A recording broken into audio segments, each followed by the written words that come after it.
بسم اللہ الرحمن الرحیم نحمدہ ونصلی علی رسول الکریم اما بعد فاعوذ باللہ من الشیطان الرجیم بسم اللہ الرحمن الرحیم ان الذین یبایعونک انما یبایعون اللہ ید اللہ فوق ایدیہم فمن نکث فانما ینکث علی نفسہ ومن اوفی بما عاہد علیہ اللہ فسیؤتی اجرا عظیما صدق اللہ العلی العظیم۔ یہ جو آیت کریمہ میں نے پڑھی ہے یہ بیعت سے متعلق ہے۔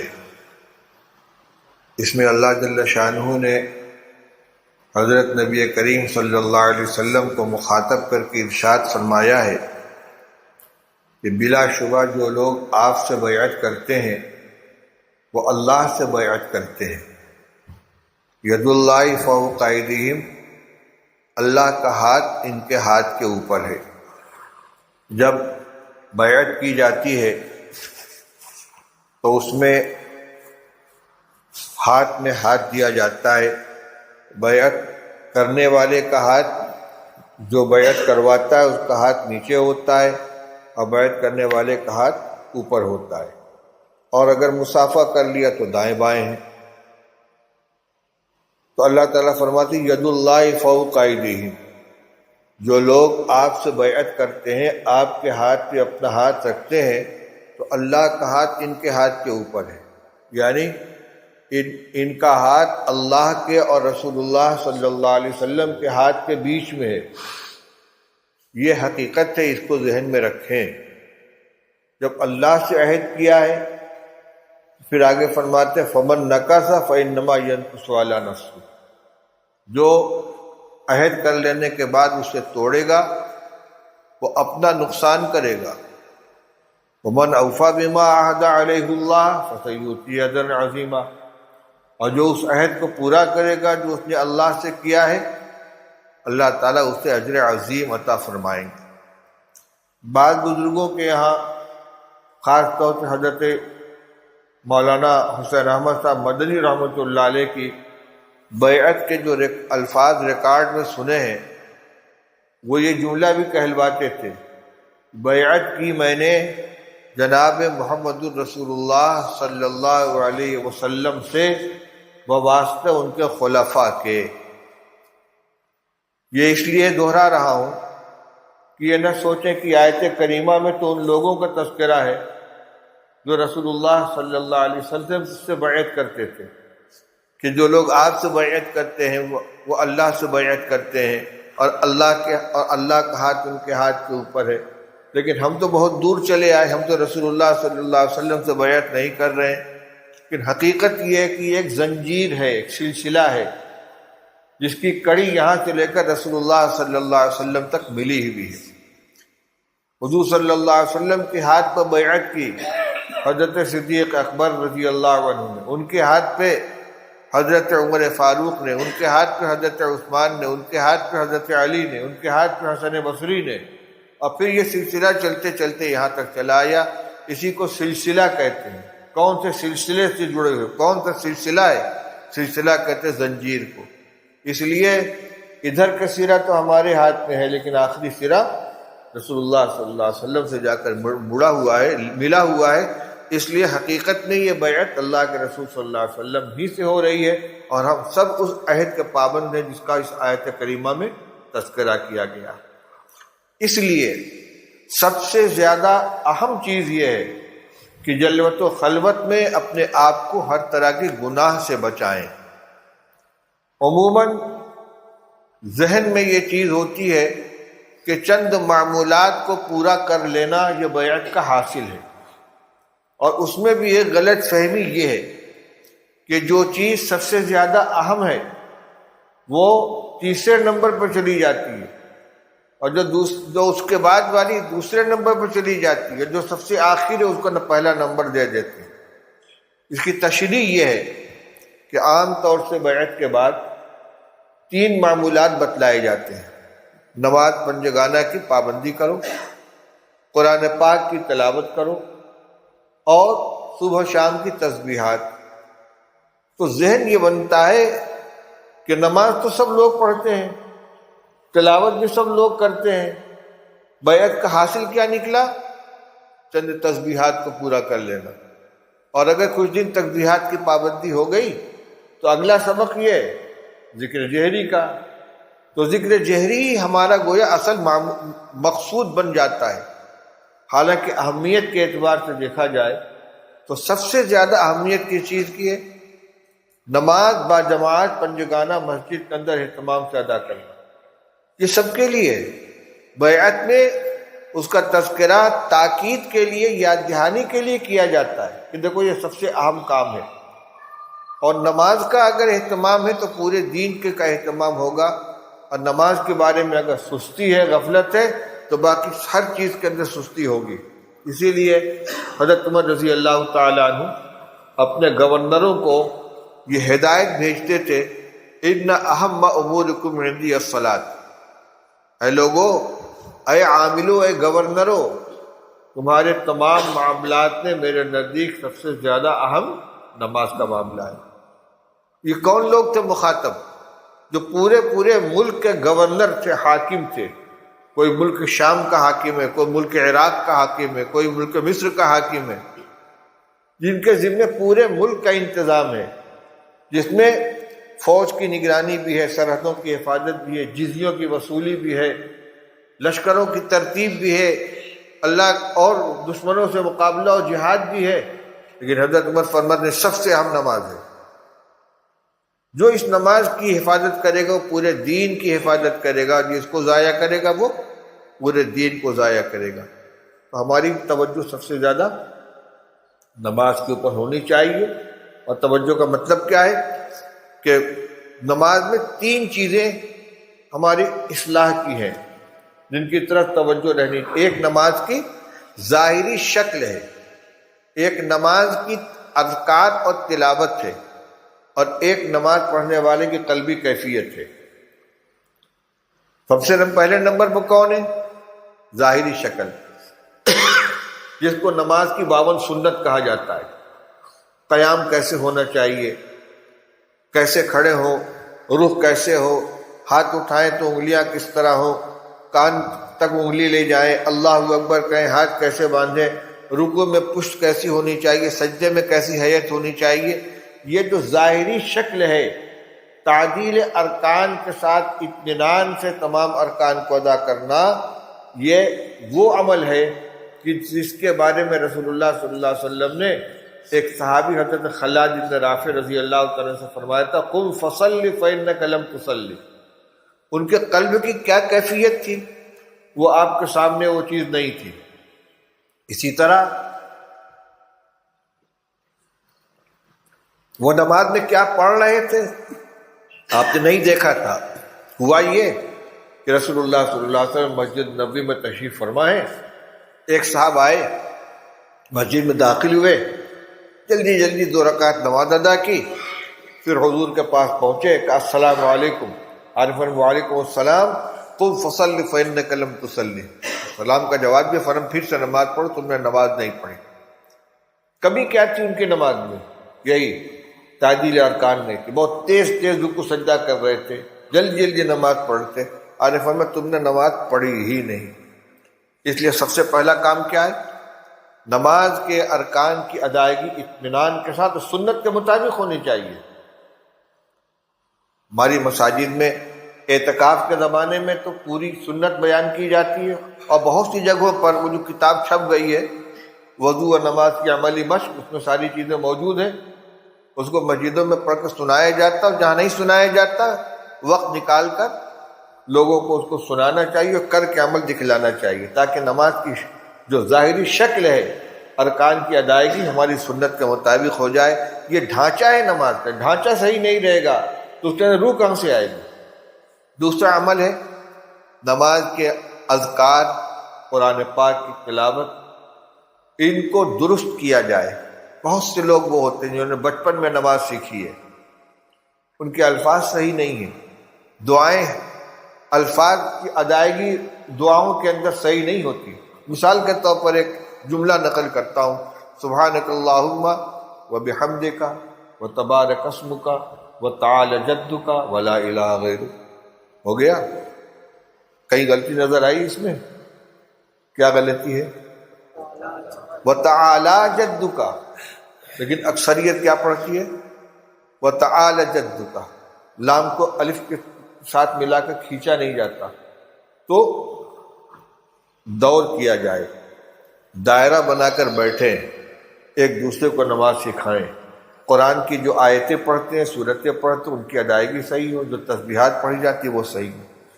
اور تیسری چیز اپنے کرنے کی ہے کہ نماز کے لیے جب کھڑے ہو تو اس استحضار کے ساتھ کھڑے ہو، تم اللہ کے سامنے کھڑے، اللہ تعالی ہمیں دیکھ رہا ہے اور ہماری قلب کی کیفیت سے بھی واقف ہے، ہماری ظاہری شکل کو بھی دیکھ رہا ہے، ہماری طرف وہ متوجہ ہے. ہم جو بولتے ہیں، جو الفاظ کہتے ہیں، فوراً وہ سنتا ہے، اس کا جواب دیتا ہے. مسلم شریف کی حدیث ہے، اللہ تعالیٰ ارشاد فرماتے ہیں، حدیث قدسی ہے، رسول اللہ صلی اللہ علیہ وسلم فرمایا کہ اللہ جل شانہ فرماتے ہیں، قسمت الصلاۃ بینی و بین عبدی نصفین، میں نے نماز کو اپنے اور اپنے بندے کے درمیان آدھا آدھا بانٹ دیا ہے، حصہ لگا دیا ہے. اور صلاۃ سے مراد یہاں سورہ فاتحہ ہے. فرمایا اذا قال العبد الحمد للہ رب العالمین قال اللہ حمدنی عبدی، وَإِذَا قَالَ الرَّحْمَنِ الرَّحِيمِ قَالَ اللَّهُ تَعَالَى أَثْنَى عَلَيَّ عَبْدِي، وَإِذَا قَالَ مَالِكِ يَوْمِ الدِّينِ قَالَ اللَّهُ تَعَالَى مَجَّدَنِي عَبْدِي، وَإِذَا قَالَ إِيَّاكَ نَعْبُدُ وَإِيَّاكَ نَسْتَعِينُ يَقُولُ اللَّهُ تَعَالَى هَذَا بَيْنِي وَبَيْنَ عَبْدِي وَلِعَبْدِي مَا سَأَلَ، أو كما قال صلی اللہ علیہ وسلم. ایک ایک کلمہ بندہ کہتا ہے الحمدللہ رب العالمین. اللہ تعالیٰ فرماتے فرشتوں سے دیکھو میرے بندے نے میری حمد بیان کی. پھر بندہ کہتا الرحمن الرحیم، اللہ تعالیٰ فرماتے دیکھو میرے بندے نے میری ثنا کی، اثنا علی عبدی. پھر کہتا مالک یوم الدین، اللہ تعالیٰ فرماتا مجدنی عبدی، میرے بندے نے میری بڑائی بیان کی، میری بزرگی بیان کی. پھر کہتا ہے ایاک نعبد و ایاک نستعین، اے اللہ ہم تیری ہی عبادت کرتے، تجھ سے ہی مدد مانگتے. ایک عمل ہمارا اللہ کی طرف، ایک اللہ کی طرف سے ہماری طرف. اللہ تعالیٰ فرماتا ہے ھذا بینی و بین عبدی، یہ میرے اور میرے بندے کے درمیان آدھا آدھا ہے. آدھے میں اس نے اپنی بندگی کا اظہار کیا، آدھے میں مجھ سے مانگ رہا ہے. وَلِعَبْدِي مَا سَأَلَ، اب بندہ جو مانگتا اس کو میں نے دیا. یہ تصور ہو کہ ہم پڑھ رہے ہیں، ہم کلمہ ادا کر رہے ہیں، اللہ تعالیٰ سن رہے ہیں، ہمارے ہر کلمے کا جواب مل رہا ہے، وہ ہماری طرف متوجہ ہے. استحضار نصیب ہو. اور یہ بھی کہ اللہ تعالیٰ تو ہماری طرف متوجہ ہیں اور ہم دوسری طرف دھیان کیے ہوئے ہوں. اس قدر بے ادبی کی بات ہے. من بتو مشغول تو با زید و عمر، میں تیری طرف متوجہ ہوں تو دوسروں کی طرف متوجہ ہے. تو نماز کو سب سے اول نمبر پر اپنے ٹھیک کرنے کی کوشش کرنی چاہیے، اس میں جہاں کمی ہے اس کی اصلاح کریں. نمبر 2 قرآن پاک کی تلاوت ہے. قرآن پاک کی تلاوت ذکر اور تسبیح سے زیادہ اہم ہے. ہم اس کو تیسرے نمبر پر رکھتے ہیں. کسی سے پوچھئے کہ بھائی کیا حال ہے، کہ معمولات کی الحمدللہ پابندی ہو رہی ہے. تو معمولات کی پابندی کا مطلب کیا ہے؟ تسبیحات ہو رہی ہیں، اور اگر ذکر ہے تو الحمدللہ ذکر پورا ہو رہا ہے. تلاوت میں ذرا کچھ کوتاہی ہو، کہاں معمولات کی پابندی ہو رہی ہے؟ معمول اول تلاوت قرآن پاک، اس پہ ناغہ نہیں ہونا چاہیے. مقدار میں کمی بیشی ہو جائے بھلا، لیکن تلاوت ترک نہیں ہونی چاہیے. کوئی دن تلاوت سے خالی نہیں ہونا چاہیے. اس کے بعد سونے پر سہاگا، اتنا نورانیت پیدا کرنے کے لیے اپنی نماز میں، اپنی تلاوت میں، اپنے قلب میں نور پیدا کرنے کے لیے یہ اذکار ہیں، یہ تسبیحات ہیں. لیکن جو بنیادی چیزیں ان سے صرف نظر کر کے ان سے غفلت برت کر نہیں. یہ ترتیب ہمارے ذہن کے اندر رہنی چاہیے. اور ان سب کے بعد سب سے اہم کیا ہے؟ گناہوں سے بچنا. جو میں نے شروع میں ذکر کیا کہ اللہ تعالیٰ نے فرمایا جو لوگ بیعت کرتے ہیں اور اللہ سے بیعت کرتے ہیں، اللہ اس کو دیکھ رہا ہے، جان رہا ہے. تو جلوت و خلوت میں گناہوں سے بچنا یہ سب سے زیادہ ضروری ہے۔ فرائض کی پابندی ہو رہی ہے، واجبات کی پابندی ہو رہی ہے، سنن مؤکدہ ادا ہو رہے ہیں، بالفرض کوئی بھی نفلی عمل نہیں ہو رہا، لیکن گناہ سے آدمی بچا ہوا ہے، وہ بہتر ہے، وہ افضل ہے اس شخص کے مقابلے میں کہ جو اشراق بھی پڑھ رہا ہے، اوابین بھی پڑھ رہا ہے، چاش بھی پڑھ رہا ہے، تلاوت بھی کر رہا ہے، ذکر بھی کر رہا ہے، لیکن غیبت بھی ہو رہی ہے، بد نظری بھی ہو رہی ہے، گناہوں میں بھی ابتلا ہے۔ یہ تو اندر سے جا رہا ہے نا، گھن لگ رہا ہے، اس لیے گناہوں سے بچانے کا اہتمام اپنے آپ کو سب سے زیادہ کریں، حقوق اللہ کے سلسلے میں بھی، حقوق العباد میں بھی، ہماری ذات سے کسی کو تکلیف نہ پہنچے۔ المسلم من سلم المسلمون من لسانہ و یدہ، ہمارے ہی لیے تو ہے۔ مسلمان کون ہے؟ جس کے ہاتھ اور زبان سے دوسرے مسلمان محفوظ رہے۔ المؤمن من امن الناس بوائقہ، مومن وہ ہے کہ جس کی ایذاؤں سے تمام لوگ محفوظ رہیں۔ کوشش اس کی ہونی چاہیے ہماری ذات سے کسی کو تکلیف نہ پہنچے، کوئی حق نہ مارا جائے۔ ایثار کی عادت ڈالیں، اپنے اوپر دوسروں کو ترجیح دیں، خود تکلیف اٹھا لیں، قربانی دے دیں، لیکن دوسروں کو اپنے اوپر ترجیح دیں۔ یہ ہے اللہ کے نظر میں محبوب بننے والی چیز۔ اب اس کے ساتھ یہ چیزیں گناہوں سے بچ رہے ہیں، پوری کوشش کر۔ ابھی ایک صاحب پوچھ رہے تھے کیا یہ ممکن نہیں ہے کہ آدمی مطلق گناہوں سے بچے؟ ان کا امکان عقلی تو بہرحال ہے، اس لیے گناہ کس کو کہتے ہیں؟ اختیاری عمل کو۔ گناہ وہی چیز ہے جو بندہ اپنے اختیار سے کرتا وہ گناہ ہے، اور جو غیر اختیاری طور پر ہو جاتا ہے وہ گناہ نہیں ہے۔ اسی لیے رسول اللہ صلی اللہ علیہ وسلم نے ارشاد فرمایا یا علی لا تتبع النظرۃ النظرۃ فإن لك الأولى وليست لك الآخرة، اے علی ایک نظر پڑنے کے بعد دوبارہ نظر مت ڈالو، پہلی معاف ہے دوسری معاف نہیں۔ کسی عورت پر، کسی نامحرم پر بلا ارادہ اچانک نظر پڑ گئی، فوراً نظر نیچی کر لو، اس پر پکڑ نہیں ہے، وہ معاف ہے، کیونکہ اس میں اپنے ارادے کو دخل نہیں ہے۔ لیکن اگر اسی نظر کو باقی رکھا یا دوبارہ نظر اٹھا کر دیکھا تو یہ بالارادہ ہے۔ جو گناہ اپنے ارادے سے کیا جائے وہی گناہ ہے، اور جو بلا ارادہ جو چیز صادر ہو گئی چاہے اس کا اثر ہو۔ دیکھیے روزہ رکھتے ہیں نا، روزے میں بھول کر کھا پی لیا، روزہ نہیں ٹوٹا، اور کلی کر رہے تھے حلق میں پانی چلا گیا، روزہ ٹوٹ جائے گا، لیکن اس سے گناہ نہیں ہوگا، اس لیے کہ ارادے سے اس نے پانی نہیں پیا ہے۔ تو بالارادہ اگر کوئی کام کیا ہے تو اس وقت پکڑ ہوگی۔ اگر پی لے گا ذرا سا، روزے کا رمضان کا روزہ ہے تو صرف قضا ہی نہیں، 2 مہینے کا روزہ کفارے میں ادا کرنا پڑے گا۔ تو دیکھیے ارادہ بلا ارادہ میں کتنا فرق ہے۔ اس لیے گناہ اسی چیز کو کہتے ہیں جو اپنے ارادے سے کیا جائے۔ بلا ارادہ اگر ٹھوکر لگ گئی ہے، ندامت ہو جائے، اللہ سے معافی مانگ لے، انشاءاللہ معاف ہے۔ تو گناہوں سے بچنا، بالارادہ اپنے آپ کو بچانا۔ جس طریقے سے اللہ تعالیٰ نے کسی کام کے کرنے کی صلاحیت دی ہے، اس سے بچنے کی بھی صلاحیت دی ہے۔ ارادہ کا ہی معنی ہوتا ہے۔ حضرت علی رضی اللہ تعالیٰ عنہ سے کسی نے پوچھا تھا کہ حضرت انسان مجبور ہے کہ مختار، تو کیا فرمایا تھا؟ فرمایا کھڑے ہو جاؤ، کھڑا ہو گیا۔ فرمایا پیر اٹھاؤ، پیر اٹھا لیا۔ فرمایا دوسرا بھی اٹھاؤ، حضرت اب کیسے اٹھاؤ؟ تو بس اتنے مختار ہو، اتنے مجبور ہو۔ تو پہلا پیر اٹھایا نا اپنے ہاتھ سے، اپنے ارادے سے، نہ اٹھانا چاہے نہیں اٹھا سکتے۔ تو جو گناہ ہے وہ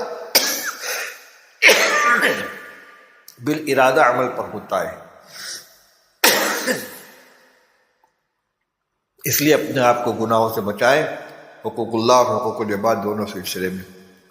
اللہ تعالیٰ کی توفیق عطا فرمائے۔ ہاں، اس طرح نماز کے قابل ہونے کے لیے ظاہری شکل اور قلبی کیفیت وغیرہ ہونا چاہیے۔ ذکر تلاوت کے اندر بھی چیز موجود ہونی چاہیے، ذکر میں بھی تلاوت میں بھی استحضار ہو۔ جیسے مولانا بہت اچھی بات یاد دلائی، جس طرح نماز کے اندر 3 چیزیں ہیں، ظاہری شکل ہے، الفاظ کیا ادا کر رہے ہیں، دل کی کیفیت کیا ہے، اسی طرح قرآن پاک کی تلاوت بھی جو کریں تو صرف الفاظ کو نہ دھونا۔ حضرت مولانا ابرار الحق صاحب رحمۃ اللہ علیہ ہردوئی، وہ کہتے تو قرآن پاک کی تلاوت کا ادب یہ ہے کہ جب بیٹھے پڑھنا شروع کریں تو یہ خیال کرے کہ اللہ تعالیٰ فرمائے مجھے قرآن پڑھ کے سناؤ، کیسے پڑھتے ہو مجھے سناؤ۔ ابھی میں نے آیت سنائی نا آپ کو، بندہ کہتا الحمدللہ رب العالمین، اللہ تعالیٰ فرماتا دیکھو میرے بندے نے میری تعریف، سن رہے ہیں، متوجہ ہیں۔ تو قرآن کی تلاوت کرتے وقت بھی یہ استحضار رہے کہ ہم اللہ کو سنا رہے ہیں اور اللہ تعالیٰ سن رہا ہے۔ اسی طرح ذکر ہے، تسبیحات ہیں، ان کے وقت میں بھی الفاظ کو بھی صحیح ادا کریں اور قلب کو بھی اللہ کی طرف متوجہ رکھیں۔ ذکر کا معنی کیا؟ یاد کرنا اور یاد رکھنا۔ تو زبان سے یاد کر رہے ہیں، دل سے اللہ کو یاد رکھ رہے ہیں، دونوں چیزیں اکٹھا ہوں گی تبھی یہ کامل ذکر ہوگا۔ اب بولا نہیں جا رہا، کھانسی بار بار چلی آ رہی۔ اللہ تعالیٰ توفیق عطا فرمائے۔ ابھی قاری سراج صاحب نے یہ کہا کہ بعض حضرات بچیوں کے رشتے کے سلسلے میں پریشان رہتے ہیں، رشتہ مناسب نہیں آتا، رشتہ آتا ہے نکاح کی سے فارغ نہیں ہو پاتے، اس کے لیے کوئی عمل ہو تو بتا دیں۔ تو ایک عمل مولانا قاری صدیق احمد صاحب بادمی رحمۃ اللہ علیہ کا بتایا کرتا ہوں۔ سورہ احزاب جو 21ویں پارے میں شروع ہو کر 22ویں پارے میں ختم ہوتی ہے، تقریباً آدھے پارے کی صورت ہے۔ اس کو قلم سے کاغذ پر نقل کریں، فوٹو لینا نہیں ہے، کمپیوٹر سے پرنٹ نکالنا نہیں ہے، لکھنا اس کا کام ہے۔ قلم سے کاغذ پر بسم اللہ کے ساتھ پوری صورت کو نقل کریں یا کسی سے کروا لیں۔ اعراب نہ بھی لگائیں تو کوئی ضروری نہیں ہے، آیتیں سب آ جائیں۔ پھر جتنے بھی ورق میں وہ کاغذ تحریر ہو، سب کاغذ کو تہہ در تہہ کر کے چھوٹا سا بنا کے کسی ڈبے میں رکھ کے پیک کر دیں، پلاسٹک کا ڈبہ ہو، ٹین کا ڈبہ ہو، اور اسی گھر میں رکھ لیں جس میں بچیوں کی رہائش ہے۔ انشاءاللہ رشتہ آئے گا۔ بہت سے لوگوں کو بتایا اور الحمدللہ اس میں کامیابی ہوئی۔ ایک عمل میں اس کے ساتھ اور بڑھا دیتا ہوں۔ قرآن پاک کی آیت ہے وَلَقَدْ جَعَلْنَا فِي السَّمَاءِ بُرُوجًا وَزَيَّنَّاهَا لِلنَّاظِرِينَ وَحَفِظْنَاهَا مِنْ كُلِّ شَيْطَانٍ رَجِيمٍ۔ وَلَقَدْ جَعَلْنَا فِي السَّمَاءِ بُرُوجًا وَزَيَّنَّاهَا لِلنَّاظِرِينَ وَحَفِظْنَاهَا مِنْ كُلِّ شَيْطَانٍ رَجِيمٍ۔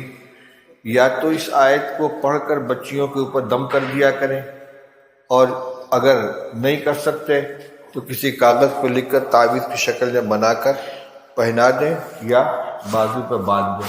یہ سب سے کمزور درجے کا عمل ہے، اصل وہی ہے جو پہلے بتلایا ہے، اور سب کے اندر قوت پیدا ہوگی اللہ سے دعا کرنے، اللہ سے مانگیں کہ اللہ میرا یہ